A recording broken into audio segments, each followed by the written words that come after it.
کہ آج 18 رمضان المبارک حضرت خالد بن ولید کا یوم وصال ہے، تو اسی مناسبت سے آج ایک نظم کہی ہے جو کہ صبح سے ہی آمد شروع ہو گئی تھی، تو ملاحظہ فرمائیے۔ نظم کا عنوان ہے خالد جانباز ہیں۔ طاقت و وجاہت کا منبع انسانی، بہادر و دلیر خالد جانباز ہیں۔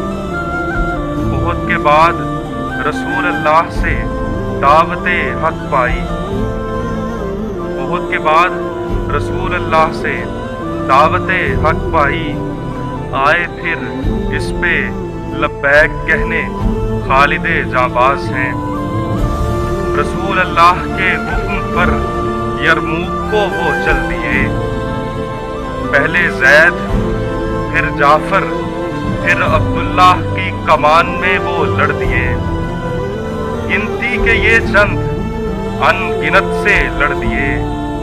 منظر مارکا دیکھا جو نبی آنکھ نے، کہنے لگے یہ ان نبی، علم آیا ہے اب خالد کے ہاتھ میں، ہے جو سیف اللہ وہ خالد جانباز ہیں۔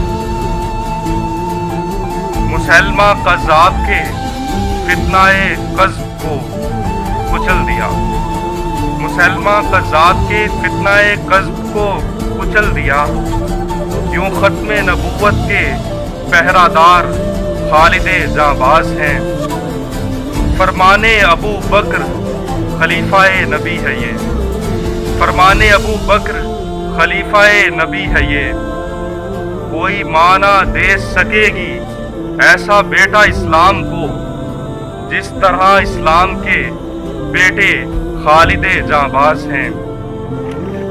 منہ مبارک سی کر نبی کے ٹوپی میں جڑ لیے، منہ مبارک سی کر نبی کے ٹوپی میں جڑ لیے، کہیں یہ ہر فتح ان کی بدولت خالد جانباز ہیں۔ اور دیگوں کے سائے میں اللہ کے دین کو، دیگوں کے سائے میں اللہ کے دین کو کرتے رہے جو سر بلند خالد جانباز ہیں۔ طاقت و وجاہت کا منبع انسانی، بہادر و دلیر خالد جانباز ہیں۔